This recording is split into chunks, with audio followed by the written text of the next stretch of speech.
बिस्मिल्लाहिर्रहमानिर्रहीम, अस्सलामुअलैकुम। Welcome back to सुबह की सोच आफ्टर द 1 मंथ। कैसे हैं आप सब? उम्मीद करते हैं कि आप सब लोग खैर ऑफियत से होंगे। मैं हूं गजल अशरफ और मेरे साथ मौजूद हैं जी आप ही बोल दें हसनैन लियाकत साहब। और वो हमें बस एक आदत हो चुकी है एक दूसरे का इंट्रो कराने के लिए, तो मैं उसी डगर पर बिल्कुल ऐसी है। ख़वातीन वज़ात, रमज़ान में भी हम आपके साथ रहे, लेकिन इस शो का हमें इंतज़ार बड़ी बेसब्री से होता है क्योंकि 11 महीने हमारा इस प्लेटफॉर्म से आपके साथ एक ताल्लुक जुड़ा रहता है और यहाँ पे हम आपको दुनिया की डिफरेंट खबरें देते हैं। हेडलाइंस के ऊपर बात होती है, फिर सोशल स्टोरीज़ के हवाले से बात होती है, फिर मुल्क की मईशत के ऊपर, दुनिया की मईशत के ऊपर, फिर आजकल तो जंगी माहौल है उसके हवाले से बात होती है, क्रिकेट के हवाले से बात होती है।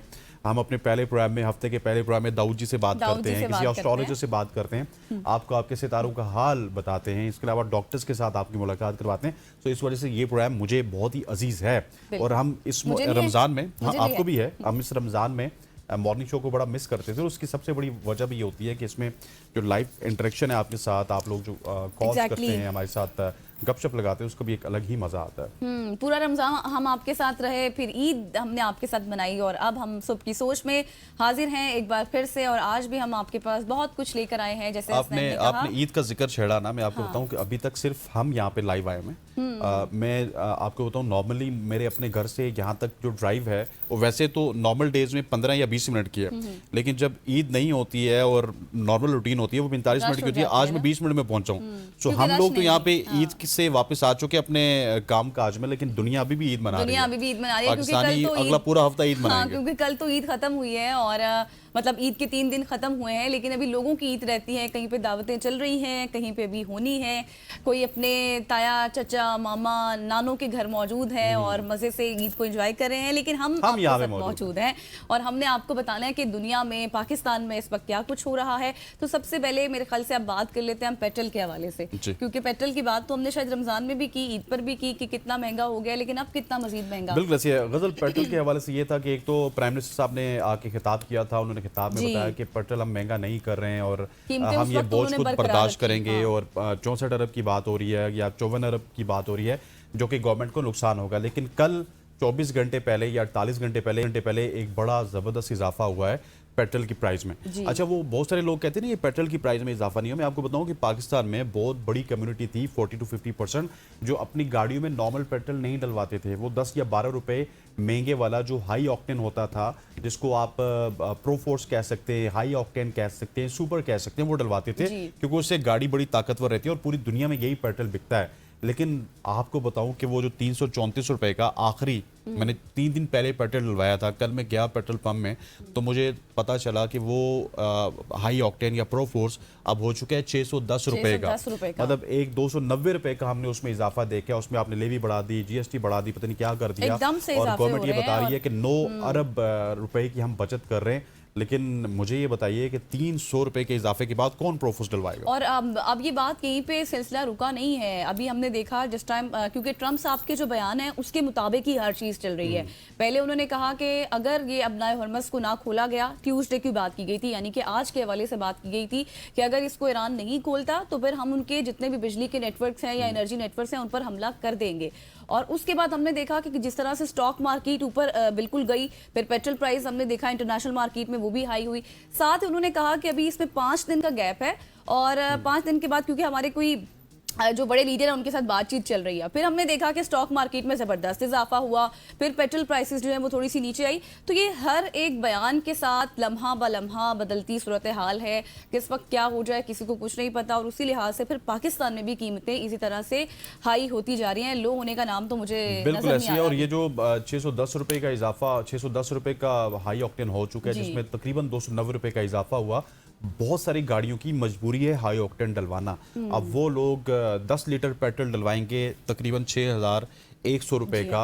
ये बहुत बड़ी ज्यादती है, बहुत बड़ा इजाफा है। और अभी जब हम कह रहे हैं ना जंग को स्टार्ट हुए तो 2 हफ्ते हुए हैं, लेकिन आप ये कह रहे थे कि आपके पास 28 दिन के रेजरवाइज हैं। तो मतलब आप अभी तक तो रेजरवाइज ही महंगे करके बेच रहे हैं। पीछे से पेट्रोल महंगा आया या नहीं आया आप आगे वाला तो महंगा करके बेच इस रहे पर हैं। भी एक सवाल था, लोग ये बात कर रहे थे कि जो पेट्रोल आपके पास जखीरा पहले से मौजूद था वो आपको उस प्राइस पर तो पहले नहीं मिला था, तो आपको हमें उतनी प्राइस पर ही देना चाहिए था। जैसे ही प्राइस इंटरनेशनल मार्केट में हुई तो आपने भी बढ़ा दी। हालांकि लोग इस पर भी तनकीद कर रहे हैं और हो भी रही है, बातचीत भी हो रही है कि जो आपके पास रिजर्व पहले से मौजूद थे आपको उन्हीं प्राइस पर आम पब्लिक को भी पेट्रोल सेल करना चाहिए था। बिल्कुल ऐसे ही, और लोग बात तो करेंगे क्योंकि काफ़ी ज़्यादा नुकसान लोगों का हो रहा है और अल्टीमेटली हमारी जेबों से पैसे जा रहे हैं, जिसमें से गवर्नमेंट भी कमा रही है, पेट्रोल पंप्स वाले भी कमा रहे हैं और यहीं से ये पैसे इंटरनेशनल कम्युनिटी के पास जाते हैं। तो इस वक्त जो जंग के हालात हैं, ये कहीं ना कहीं जो बड़े सरमायादार हैं, कैपिटलिस्ट हैं, वो पैसे कमा रहे हैं और वो बेबहा पैसे कमा रहे हैं और उनके लिए जंग बहुत ही ज़्यादा फायदेमंद है, क्योंकि जब डिमांड एंड सप्लाई में फ़र्क पड़ता है तो फिर जंग में लोग पैसे कमाते हैं। अब जिन्होंने आगे बढ़ते हैं और आगे बढ़ते हुए आपको पाकिस्तान सुपर लीग के हवाले से बताते हैं। पाकिस्तान सुपर लीग का आगाज़ सिर्फ चंद दिन की दूरी पे आज, अगर क्योंकि हम काफ़ी अरसे बाद छुट्टी से आए तो आज 24 है, सो 26 को आगाज़ होगा जी। 26 मार्च को पाकिस्तान सुपर लीग का आगाज़ होगा। लेकिन मैं आपको बताऊँ गज़ल, आपके लिए और हमारे फैंस के लिए बहुत बुरी खबर यह है कि पाकिस्तान सुपर लीग में अब फैंस इंटरेक्शन नहीं होगा, आप ग्राउंड में जाके मैच नहीं देख सकते और जितने भी मैचेस हैं वो क्लोज इनकाउंटर्स होंगे, दरवाजे बंद करके होंगे, सिर्फ खिलाड़ी होंगे, ऑफिशियल्स होंगे, ब्रॉडकास्ट टीम होगी और आप अपने घर में बैठ के देख सकते हैं। इसमें मोहसिन नकवी साहब ने ईद के दूसरे दिन आके प्रेस कॉन्फ्रेंस की, उन्होंने कहा कि ड्यू टू पेट्रोल हाइक, क्योंकि हम ऑस्टेरिटी की तरफ जा रहे हैं, प्राइम मिनिस्टर साहब ने कहा कि आप ऑस्टेरिटी की तरफ जाएं तो हम सबसे पहले तो फैंस को अलाउ नहीं करेंगे। उसके अलावा जो उन्होंने बहुत ही एक ब्लॉकबस्टर किस्म की ओपनिंग सेरेमनी रखी थी, पाकिस्तान सुपर लीग इस दफ़ा ओपनिंग सेरेमनी के भी बगैर होगी।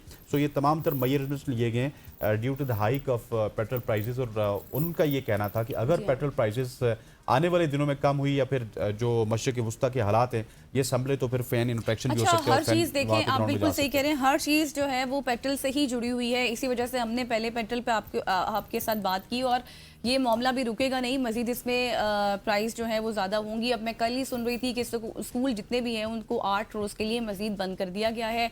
फिर उसके बाद जो हमने आपके साथ पहले रमज़ान में भी ये बात डिस्कस की थी कि वुज़रा का जितना प्रोटोकॉल है वो भी ख़त्म कर दिया गया है। फिर जो दौरे होने थे आउट ऑफ कंट्रीज या फिर जिस तरह से भी जो भी वो भी उस पर भी पाबंदी है। फिर फ्लाइट्स ऑपरेशन जिस तरह से वो भी बहाल नहीं है और हर चीज़ कहीं ना कहीं जाकर फिर जो ऑफिस के औकातकार थे सरकारी, हम तो गरीब हैं, हम तो पिछले में, हम तो अपने ऑफिस आएंगे, हमें भी अपने ऑफिस वाले कह दें कि हम अपनी घर में जो स्क्रीन है उसके पीछे लूप चलाएं सुबह की सोच का, वहां से बैठे हैं सुबह सुबह हमारे साहब हमें फोन करें और कहें जी एंकर्स आवाज़ आ रही है, टॉक बैक पे आवाज़ आ रही है, आपका माइक ठीक है, आपकी आईव भी ठीक है, हम कहें जी सब कुछ ठीक है, फिर हमारे साहब कहें चलें जी हम ऑन एयर हो रहे हैं, तो फिर हमें भी फायदा होगा। बल्कि हमाद को भी एक स्विचर ऑफिस वालों को ना घर रख के देना चाहिए। वहीं से कहे और एक प्ले आउट हो सईद साहब के पास, वो कहें जी मैंने चला दी है विजन एलटी और इसी तरह से कोऑर्डिनेशन भी हो, सारी चीज़ें हों। तो ये तमाम तर चीज़ें हमारे लिए नहीं है, ये हमारे लिए भी कुछ ना कुछ खुशखबरी होनी चाहिए। हमारी टीम के लोगों ने, हमने भी खुद अपने पेट्रोल पर आना है, पैसे लगाकर आना है, उतना महंगा ही पेट्रोल खरीदना है। तो सरकारी इदारों के लिए जब इतना कुछ प्रोटोकॉल है, मतलब उनको छुट्टियां हैं, हफ्ते में कुछ दिन उन्होंने आना है, तो प्राइवेट इदारों के लिए भी कुछ ना कुछ होना चाहिए। नहीं इसमें मेरा ख्याल है सबसे ज़्यादा फायदा मुझे अपनी टीम में ना नाइला और हमाद को होते हुए नजर आ रहा है कि जब वो किसी को रब्ता करेंगे ना तो वो कहेंगे हम ऑफिस नहीं आ रहे, हम जोम पे आ रहे हैं, हमें मीटिंग पे ले लो, तो वो वाला सीन होने वाला है। आखिर में आपको एक खबर देते हैं, उसके बाद गजल और मैं आपसे ब्रेक की इजाज़त चाहेंगे। खबर यह है कि साहिबजादा फरहान जिनके हवाले से हम बात कर रहे थे, उन्होंने बड़े रन्स बनाए पाकिस्तान के लिए और T20 वर्ल्ड कप में सबसे टॉप स्कोरर रहे साहिबजादा फरहान। हम ये कह रहे थे कि उनको प्लेयर ऑफ द टूर्नामेंट का अवार्ड क्यों नहीं मिला T20 वर्ल्ड कप में, लेकिन उनको नवाजा गया प्लेयर ऑफ द मंथ के अवार्ड से। और अब साहिबजादा फरहान, कल से खबर आई पाकिस्तान के फैंस, पाकिस्तान के सोशल मीडिया पे, पाकिस्तान के मेन स्ट्रीम मीडिया पे आपने देखा होगा कि साहिबजादा फरहान को सराहा जा रहा है, आईसीसी के इस फैसले को भी सराहा जा रहा है कि कहीं ना कहीं अगर उनको आपने प्लेयर ऑफ द टूर्नामेंट के तौर पे रिकग्नाइज नहीं किया, लेकिन प्लेयर ऑफ द मंथ के तौर पे रिकग्नाइज किया। और क्यों ना करते, क्योंकि उन्होंने तकरीबन 10 साल पुराना रिकॉर्ड विराट कोहली का और वो रिकॉर्ड था सबसे ज़्यादा रन्स बनाने वाला किसी भी T20 वर्ल्ड कप की एडिशन में। हम भी साहिबजादा फरहान को अपने प्लेटफॉर्म से मुबारकबाद देते हैं जी। और इसी के साथ हम अब जाते हैं ब्रेक की तरफ, और ब्रेक के बाद जब हम वापस तो आपसे हमने बहुत कुछ डिस्कस भी करना है, बहुत कुछ है हमारे पास। मौसम की सूरत हाल भी बताएंगे, मौसम की सूरत हाल पर वो अभी इस वजह से हमने नहीं बताई कि वो हम आपको ब्रेक के बाद बताएंगे। तो स्टे विद अस।